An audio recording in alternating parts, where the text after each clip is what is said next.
किसान भाइयों नमस्कार, स्वागत है आपका कृषि समाचारों के आज के इस अंक में। आइए सबसे पहले नजर डालते हैं प्रमुख सुर्खियों पर। एम किसान पोर्टल प्रशिक्षण कार्यशाला एवं गन्ना खेती कैलेंडर का विमोचन, देश में अनाज की रिकॉर्ड पैदावार, उद्यान विभाग ने किसानों को दी आलू न रोकने की सलाह और 5 उर्वरक संयंत्रों के पुनर्द्वार से होगी 65 लाख टन उर्वरक की अतिरिक्त बढ़ोतरी। अब कृषि समाचार विस्तार से। राजधानी के लाल बहादुर शास्त्री गन्ना संस्थान में एम किसान पोर्टल प्रशिक्षण कार्यशाला व किसान कॉल सेंटर के साथ साथ गन्ना खेती कैलेंडर नामक पुस्तक का विमोचन किया गया। इस 2 दिवसीय कार्यशाला का उद्घाटन प्रदेश के गन्ना मंत्री सुरेश राणा के हाथों संपन्न हुआ। प्रदेश के कुल 33 लाख गन्ना किसानों में से मात्र 3.70 लाख किसान ही एम किसान पोर्टल से जुड़े हुए हैं। शेष बचे 29.30 लाख किसानों को जोड़ने हेतु प्रदेश के 2500 किसानों की प्रशिक्षण दिया गया। देवीपाटन मंडल व लखनऊ के 500 किसानों तथा बरेली, सहारनपुर, मुरादाबाद व मेरठ मंडल के तमाम किसानों को प्रशिक्षण दिया गया। मुख्य सचिव राजीव कुमार ने बताया कि मौसम की बदलती स्थितियों के कारण किसानों में जागरूकता लाना आवश्यक है, इसलिए यह प्रशिक्षण आवश्यक था। गन्ना मंत्री के अनुसार प्रदेश में पहली बार 25,000 कृषकों ने समिति की सदस्यता ग्रहण की है, जिससे माफियागिरी पर अंकुश लगेगा। प्रशिक्षण के दौरान आए किसानों ने बताया कि इस पोर्टल के माध्यम से उन्हें खेती के विषय में नई महत्वपूर्ण जानकारियां उचित समय पर मिला करेंगी, जिससे खेती में उत्पादन निश्चित तौर पर बढ़ेगा, जिससे उनकी आमदनी भी बढ़ेगी। गन्ने की खेती में बिंदुवार प्रत्येक माह में की जाने वाली क्रियाओं की संपूर्ण जानकारी गन्ना खेती कैलेंडर नामक पुस्तक में दे दी गई है। इसका विमोचन भी किया गया। अच्छे मानसून व नीतिगत तैयारियों के चलते बीते फसल वर्ष में अनाज की रिकॉर्ड पैदावार हुई है। गेहूं, चावल, मोटे अनाज व दलहन आदि की फसलों में अब तक सर्वाधिक उत्पादन हुआ है।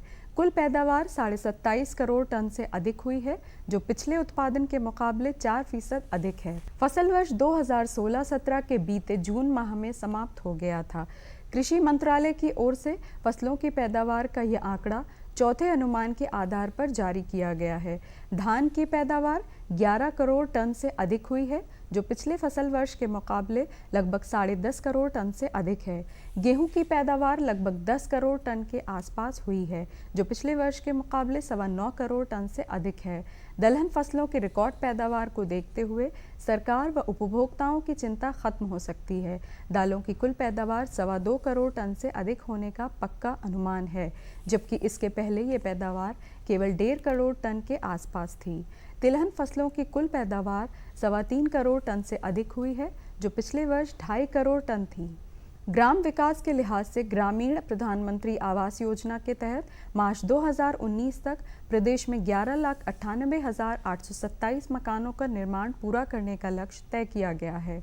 योजना के तहत मार्च 2018 तक भूमिहीन परिवारों को चिन्हित कर उन्हें जमीन मुहैया कराने की समय सीमा निर्धारित की गई है।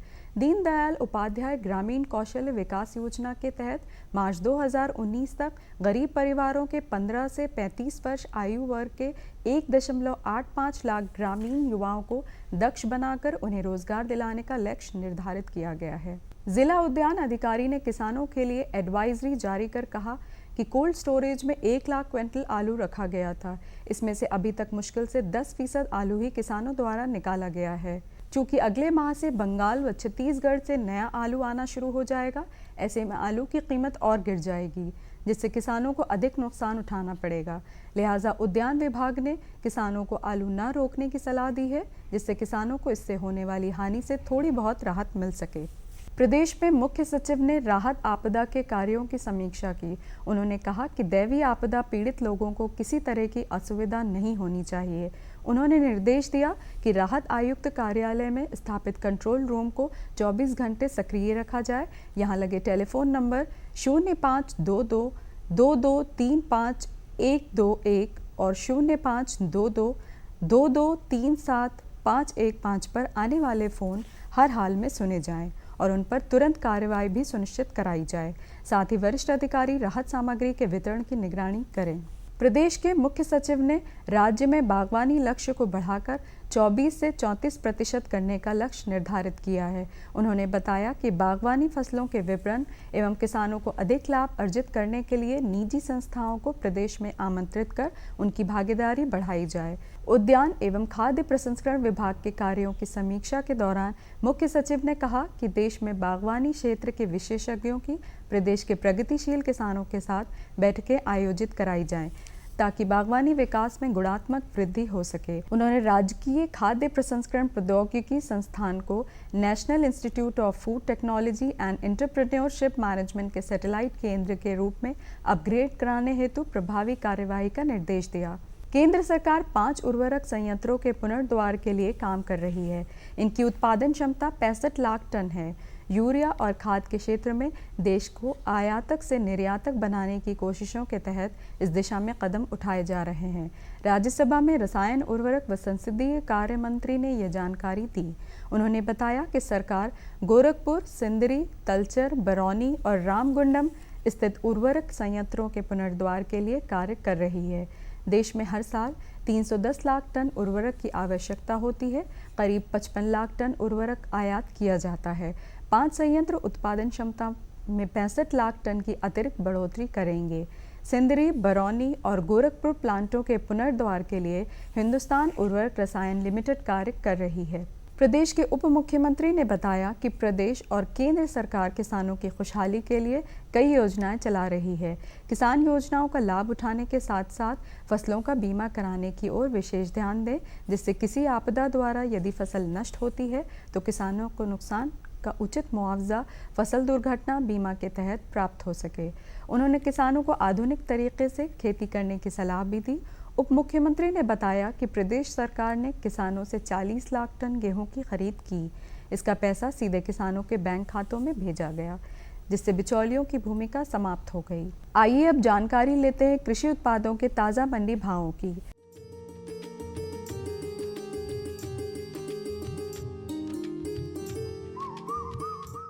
सबसे पहले गेहूं की बात करें तो गेहूं का भाव पलिया कला में 1590 रुपये प्रति क्विंटल, नानपारा में 1580 रुपये प्रति क्विंटल, वाराणसी में 1590 रुपये प्रति क्विंटल और अलीगढ़ में 1590 रुपये प्रति क्विंटल से बिका। चने का भाव पलिया कला में 6200 रुपये प्रति क्विंटल, नानपारा में 6150 रुपये प्रति क्विंटल, वाराणसी में 5930 रुपये प्रति क्विंटल और अलीगढ़ में 6100 रुपये प्रति क्विंटल रहा। चावल का भाव पलिया कला में 2270 रुपये प्रति क्विंटल, नानपारा में 2210 रुपये प्रति क्विंटल, वाराणसी में 2220 रुपये प्रति क्विंटल और अलीगढ़ में 2500 रुपये प्रति क्विंटल रहा। गुड़ का भाव पलिया कला में 2470 रुपये प्रति क्विंटल, नानपारा में 3710 रुपये प्रति क्विंटल, वाराणसी में 3650 रुपये प्रति क्विंटल और अलीगढ़ में 3800 रुपये प्रति क्विंटल रहा। प्याज का भाव पलिया कला में 1875 रुपये प्रति क्विंटल, नानपारा में 2040 रुपये प्रति क्विंटल, वाराणसी में 2350 रुपये प्रति क्विंटल और अलीगढ़ में 2100 रुपये प्रति क्विंटल रहा। आलू का भाव पलिया कला में 625 रुपये प्रति क्विंटल, नानपारा में 535 रुपये प्रति क्विंटल, वाराणसी में 590 रुपये प्रति क्विंटल और अलीगढ़ में 460 रुपये प्रति क्विंटल से बिका। टमाटर का भाव पलिया कला में 3340 रुपये प्रति क्विंटल, नानपारा में 4150 रुपये प्रति क्विंटल, वाराणसी में 3600 रुपये प्रति क्विंटल और अलीगढ़ में 3500 रुपये प्रति क्विंटल रहा।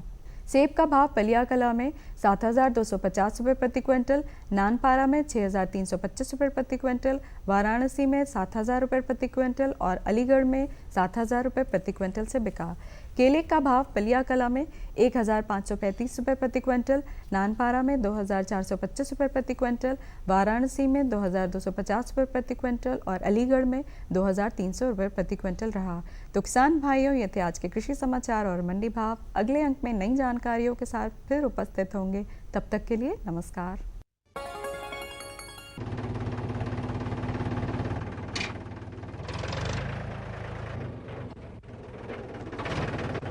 अरे हरकू वाह, बीज, कीटनाशक और आज खाद भी। अरे इतना खर्चा कहाँ से? अरे खर्च की चिंता किसे है, मेरे पास है ये किसान क्रेडिट कार्ड। कार्ड? अरे बैंकों द्वारा जारी इस कार्ड से किसान उसकी सीमा तक की रकम कभी भी बैंक से निकलवा सकता है।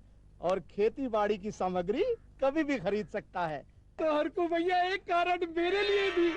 किसान क्रेडिट कार्ड के लिए नजदीकी बैंक से संपर्क करें और पाएं ढेर सारे लाभ। खुशबू की फुहार में, स्वाद की बहार में, तरक्की की तानों में, खिलती मुस्कानों में, हरे भरे पौधों में, बड़े बड़े सौदों में, मधुर भिनभिनाहट में, खुशियों की आहट में, एनएचएम बागवानी मिशन, हमारी चाहत, आपकी मुस्कुराहट।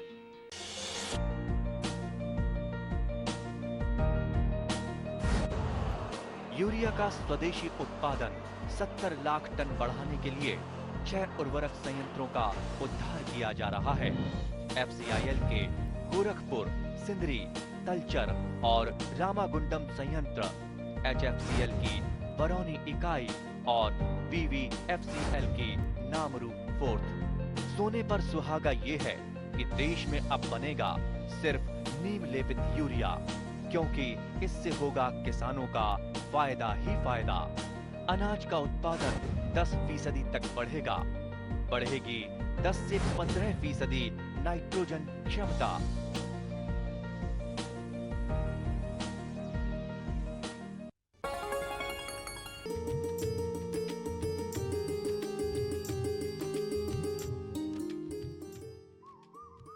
किसान भाइयों नमस्कार। कार्यक्रम कृषि दर्शन के आज के अंक में आप सभी का बहुत बहुत स्वागत है।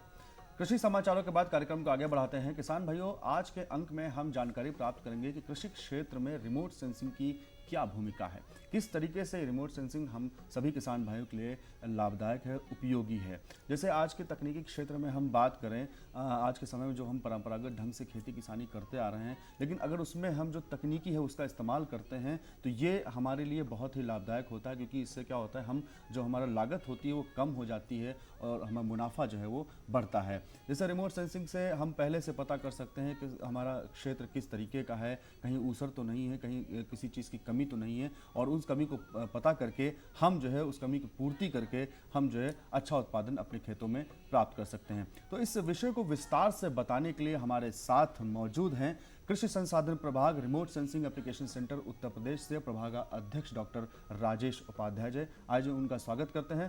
डॉक्टर साहब का बहुत बहुत स्वागत है कार्यक्रम कृषि दर्शन में।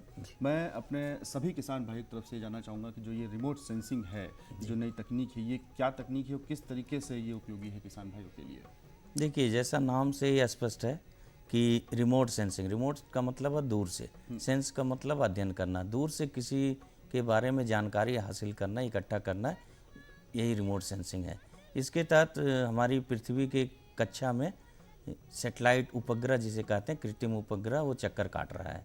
ऊपर से नीचे वो लगातार दिन रात चक्कर काटता है और वो हमारी पृथ्वी के चारों, पूरी पृथ्वी का चित्र हमें उपलब्ध कराता है। उस चित्र के माध्यम से देखकर हम लोग अपने कृषि क्षेत्र का और जल संसाधन का तथा अपने विभिन्न प्रकार के संसाधनों के बारे में जानकारी इकट्ठा करते हैं। तो कृषि क्षेत्र में जिस तरह से ये उपयोगी है, अगर जो विभिन्न फसलें लगाते हैं किसान भाई, तो किन किन तरीके से और किन किन फसलों के लिए उपयोगी है ये? जी, जितनी तरह की फसलें हम उगाते हैं सब के बारे में हम जानकारी हासिल करते हैं। एक तो फसल कितने क्षेत्रफल में लगाई गई है, जनपद में या ब्लॉक में, या आगे चलकर हम कह सकते हैं कि गांव स्तर पर भी कितनी पैदावार होने जा रही है, इसका आकलन कर लेते हैं।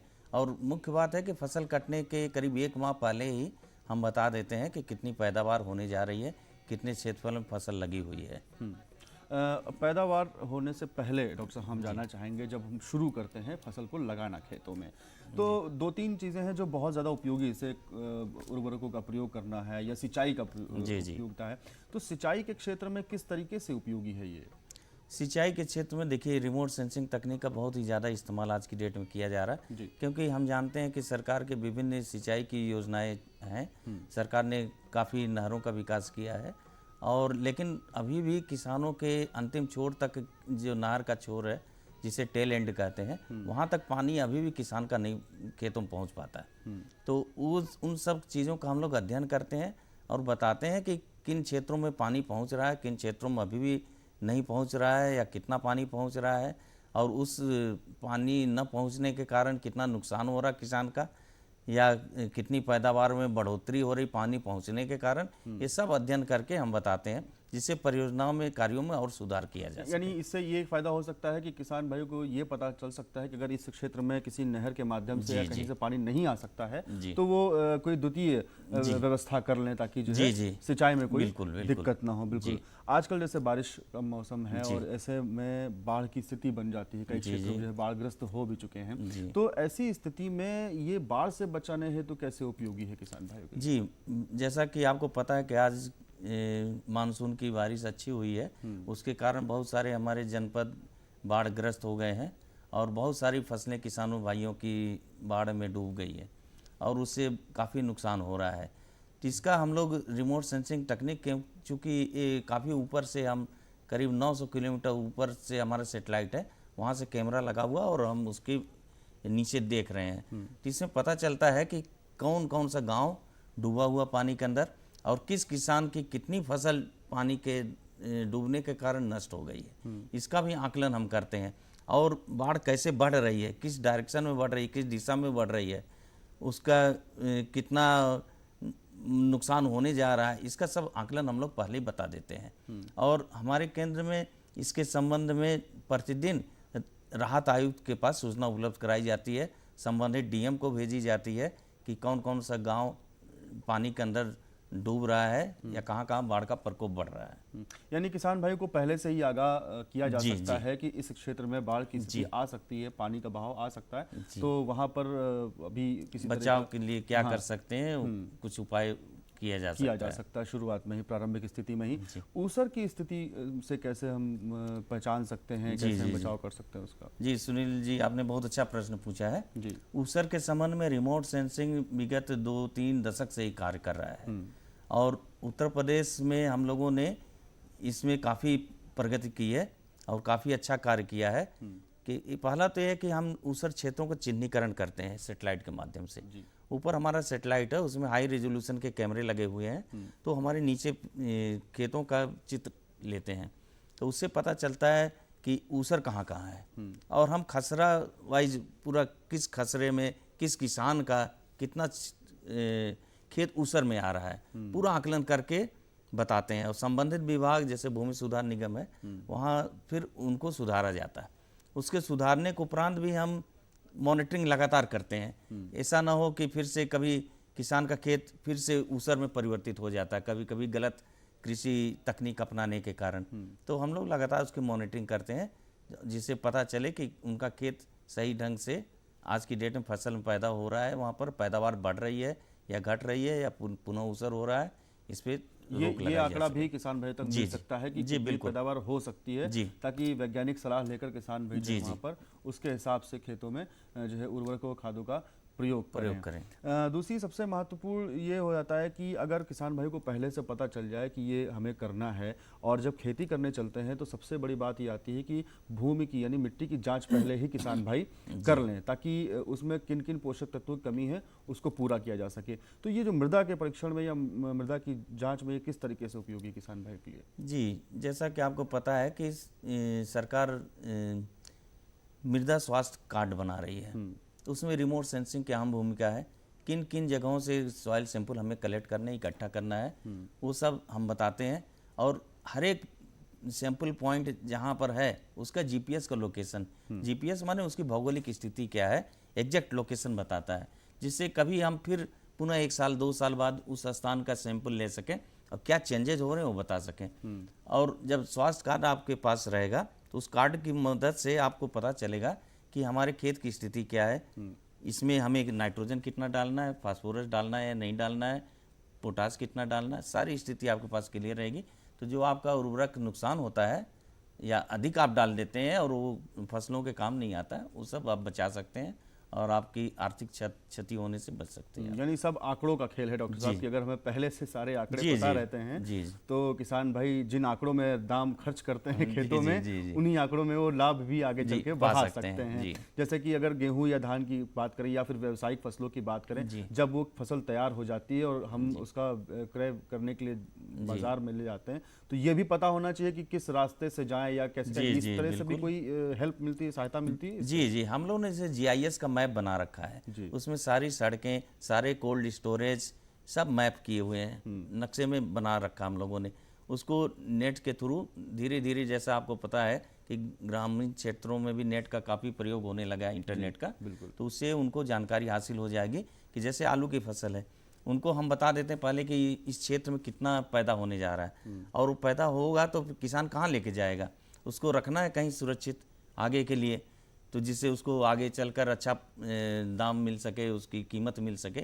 तो हम कोल्ड स्टोरेज पूरा मैप किए हुए हैं सैटेलाइट डाटा की मदद से और GIS की मदद से, तो और कहाँ पर कितना पैदावार हो रहा है उसके हिसाब से हम किसान को बता सकते हैं कि आप यहाँ से लेकर आपका नियरेस्ट जो कोल्ड स्टोरेज है कहाँ पर है और आपको कितना समय लगेगा वहाँ तक जाने में, उसका मोबाइल नंबर क्या है, ऑनर कौन है, मालिक है कौन है, या गवर्नमेंट का है तो बता देते हैं, तो जिससे उसको अपनी फसल को नुकसान से बचाया जा सके। रिमोट सेंसिंग एप्लीकेशन सेंटर की अपनी भी वेबसाइट है, उस पर भी हम उपलब्ध करा रहे हैं। बहुत जल्द हमारे यहाँ ऐप की सुविधा होने जा रही है, ऐप बनाएंगे, उसको किसान भाई अपने मोबाइल पे ऐप डाउनलोड करेंगे और संबंधित सूचना डायरेक्ट हमसे ले सकते हैं और अपने जो भी प्रश्न वगैरह है तो हमसे भी पूछ सकते हैं। बिल्कुल बिल्कुल, ये तो बहुत अच्छी सुविधा शुरू हो जाएगी, जिससे डायरेक्ट टच में आ जाएंगे हमारे और इस टेक्नोलॉजी का सीधे उपयोग कर सकते हैं। कृषि क्षेत्र के विस्तार के लिए ये किस तरह से रिमोट सेंसिंग जो है उपयोगी है? जी सुनील भाई, जैसा आपको पता है कि आबादी बढ़ रही है जी, और जनसंख्या बढ़ने के कारण हमें आगे चलकर खाद्यान्न की भी व्यवस्था करनी है। बिल्कुल, इतने लोगों को अनाज उपलब्ध हो सके उसकी भी व्यवस्था करनी है, और ज़मीन हमारी सीमित है, खेत हमारे सीमित हैं, वो भी टुकड़े टुकड़े बंट रहे हैं धीरे धीरे। बिल्कुल, और दूसरा जो वेस्टलैंड है, हमारे जो वेस्टलैंड पड़े हुए हैं, जो पृथ्वी भूमि पड़ी हुई है जिसका हम उपयोग नहीं कर पा रहे हैं, उन क्षेत्रों को हम चिन्हीकरण करते हैं सैटेलाइट के माध्यम से, और चिन्हीकरण करने के बाद हम उसको रिक्लेम करके खेती योग्य भूमि बनाते हैं। और इसके अतिरिक्त जैसे जल प्लावन की समस्या है कहीं, तो हम उस क्षेत्रों का अध्ययन करते हैं, बताते हैं कि जल कहाँ से आ रहा है, कि नहर से आ रहा है या और कोई रीजन है, कोई और कारण है, तो सरकार को बताते हैं कि इस नहर की वजह से इतना क्षेत्र जल प्लावन में आ गया, तो जिससे समुचित व्यवस्था कर वहाँ का जल प्लावन को रोका जा सके और वहाँ पर भी खेती की जा सके।